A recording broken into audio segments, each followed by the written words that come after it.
Let's take a look at the selection processes you'll most likely be using in Photoshop. We have a picture of this lovely bride, and we are going to select her just using a few of the newer tools in Photoshop. Now, first of all, I'm just going to hit the letter W on my keyboard, or I can come up here and use any of the selection tools that we have right here in this grouping, which is the object selection tool, the quick selection tool, or the magic wand tool. There's the keyboard shortcut right next to it. That will get you to whichever one you used last. So I'm going to just hit the object selection tool at this point, and then I'm not going to go over my canvas. Rather, I'm going up here to my options bar to select subject. Now we have a few options. We can use cloud, detail results, device quicker results. So in this case, I'm going to stick with device just so it's a little bit quicker for the video, but you can try both methods and see if one works better for you. Okay, so now that I've done that, I just click select subject. And you can see it's got a pretty good sense of where she is, including her flowers there. So, but it does need a little refining. We're missing a few areas. So I'm going to next click the select and mask option, which very often if you have hair, little flyaway hairs, or any kind of hair that's kind of sticking out at all, you're probably gonna need to do this.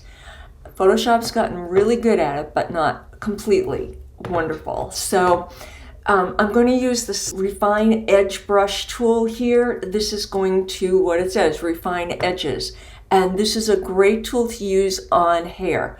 I want the center of the little center dot to be outside of whatever I'm selecting. If I come inside, it's going to start making it transparent. I'm going to use the area here, the little selection option here, keeping the dot of the center of this circle outside of my subject, because I just want to pick up a few of those little extra hairs on the edge. Up here, and then maybe up here where she's got her little top knot, and pick up a couple things. Now see here, I'm going to zoom in, we're picking up too much of the green background. So I'm going to come in and just use that center piece to say, no, I don't want that, and that's going to eliminate that. Okay, and then I'm going to come over here where I noticed a little bit under the earlobe where I don't want that as well. So same thing here, just click with the center dot over the part I don't want. And then in here as well, center dot, but I'm gonna come down and see if I can get that little piece of hair right there. Now, it looks like I've made the side of her cheek a little bit transparent, so I'm gonna come back and use the brush tool to kind of bring that back and just come in here and paint over that edge right there, and be careful with that. Okay, that looks pretty good. I think we've got it all.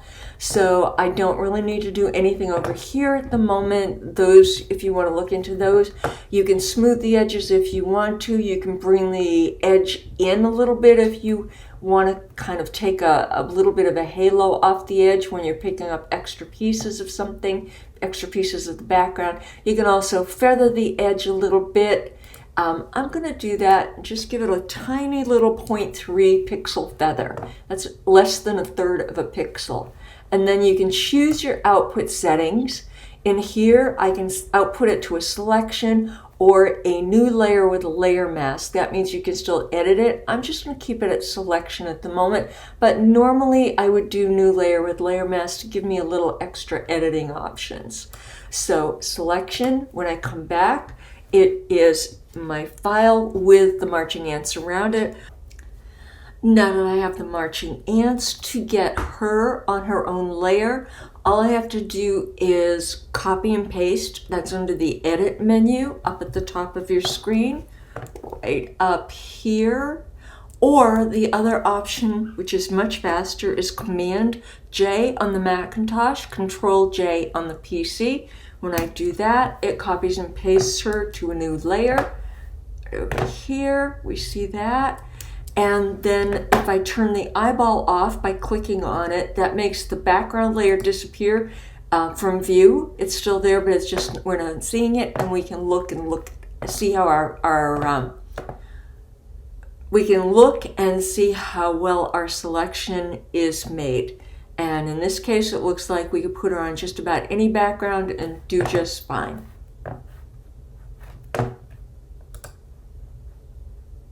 So if I turn off the background, you can see we don't have any of the green in here.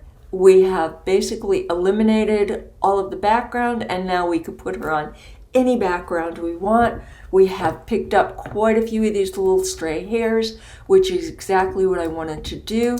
It kind of got a little bit of that hair right there. If you need to clean it up, you've got the eraser tool right here, and you could always come in and use a very small eraser tool and just clean up that little area right there. And I do want just that little tendril of a piece of hair, and I'm just going to clean that up, and that gives me a really nice clean selection. And you can see it made a difference. Is it critical? It depends the background you're going to put it on to some extent, but you may find yourself needing to kind of clean things up. Now you saw I just drew a straight line without drawing the straight line. When you're using any of the painting tools in Photoshop, if you click in one spot, then hold your shift key down and click in a second spot, it's going to draw a straight line using that tool from one spot to the next. I'll do it right down here. There we go. So you can make a nice clean edge, pretty much a straight edge anywhere you want. I'm going to do the same thing here. Click in the first spot, hold down the shift key, click in the second spot while the shift key is down, and it will clean up that edge beautifully for you. Just don't cut into your subject if you can help it, and you'll have a really nice, beautiful, clean edge to put on any background at that point. So that is the first one, and we have a fairly solid background behind her, so that's not too bad a selection to make. I'm going to come in and use something that's a little less distinct here. So let's try it with this one as well. Again, select subject. You can see it does a really good job of selecting the subject. However, we're kind of missing a little bit of the bike. So we can come in here with the object selection tool and hold down the shift key and bring in like this little area of the bike and keep adding until you get what you want in there. Again, once I've got it selected, then come into select and mask, and I can zoom in and see if I'm missing any of Mom's hair right here. And again, I'm just gonna go, oops, sorry, wrong tool. I need to be in the refine edge tool, second one right there. And I'm going to make this a lot smaller just so I can be on the outside of this and come around and just soften that hair up a bit and go okay. And Command J to copy and paste that to a new layer. And there's Mom and Kid. Even though they're not really clearly in focus, that front wheel's in the grass, so we're not going to see it anyway, but it's done a pretty nice job of being very automatic in selecting things, even when it's not quite in focus. That's a pretty good trick. That is in addition to the regular selection tools, which are the lasso selection tool, which if we have a piece of the bike that maybe we want to capture, like maybe we want to come in here and just kind of get the toe of that shoe and hold down the shift key, get that a little bit more like that. And you can just keep the shift key down and keep adding little pieces as long as you want. There we go. Go back to my original layer, copy and paste, and when I turn off the eyeball on the background layer, now you can see that I've done a much better job of completing the shoe versus that which I kind of left a little bit of the toe of the shoe off. Let's go back, and yeah, Mom's shoe is in the grass as well, so you'd have to rebuild the shoe in that case, but we could definitely put a different background above them using some of the grass down below and make it a really easy transition to a new background. Other tools in our little tool bag here are, let's come in again, and we can use the object selection tool to just surround our subject like that and kind of get a pretty good selection of whatever part of your subject you want. Or you can just be inside of this, and as I roll over different parts of the image, now it's selecting the background, now it's selecting the baby here. I click and we've got him selected. I can go to select and mask again to see if there are any like stray hairs up here. It looks like it did a really good job. I'm gonna look at the selection on black. Yeah, it looks like it picked up most of those hairs beautifully. We've got all these different options for viewing it. I can look at it on a transparent background, and that gives me even a better idea in some cases. Like over here, I'm using the right left bracket keys to come in and out. I've got a little bit of the background showing right here, and a little bit, there we go, kind of bring in some of those little hairs, and up here as well. We're getting a little bit of green from the grass, which will often happen. If you've got especially lighter hair, we'll often pick up background contamination like that, and see how it's darkened. It's worked on getting that hair back. So that may be when you want to use decontaminate colors, and that used to not work as well, but it works much better now with these later versions of Photoshop. So they picked up some hairs there, which is really nice. I'm gonna zoom out just a little bit and do that again, just to make sure I get those hairs in there, and it really gives you a natural looking edge. Again, I went too far in there, so I probably want to come back here and use the brush tool to make sure I get that all kind of solidly in there, and maybe adjust a touch over here as well. And then in this case, I'm going to use what I usually do, new layer with layer mask, and click OK. And there's our little guy without the contaminated hair color, basically.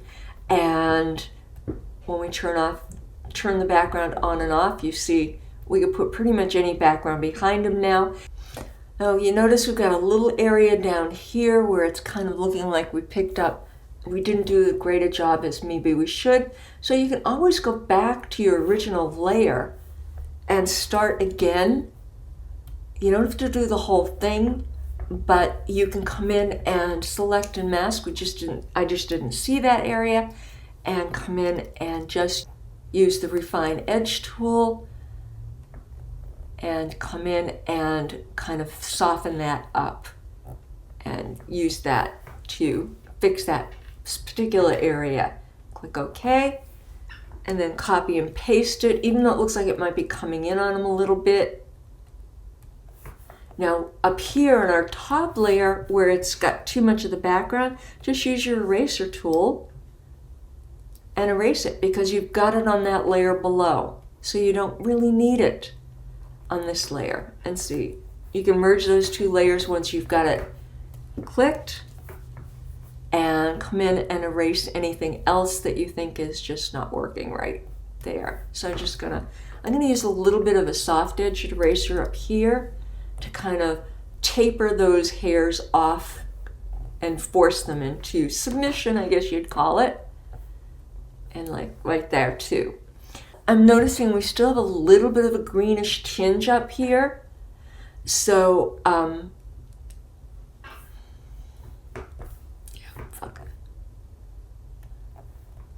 okay.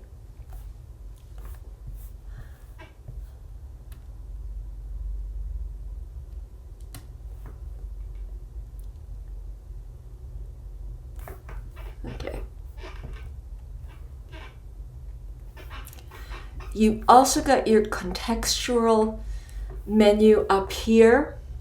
If you can't see it, go to Window, and it's contextual taskbar right here, right down here right there.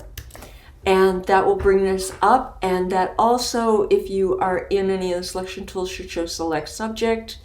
You can come in here, and that one works with artificial intelligence, so that may even give you a better start. And you can still go into the select and mask option if you want. Let's just compare it basically, and Command J and see how good a job it did.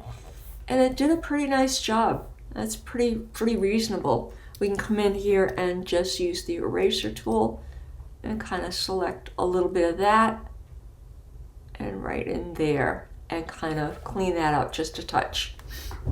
So you've got both options that you can use, as well as the object selection tool. So there are so many different ways to use these selection tools and get a nice selection when you want to take one thing from one image and blend it with something else.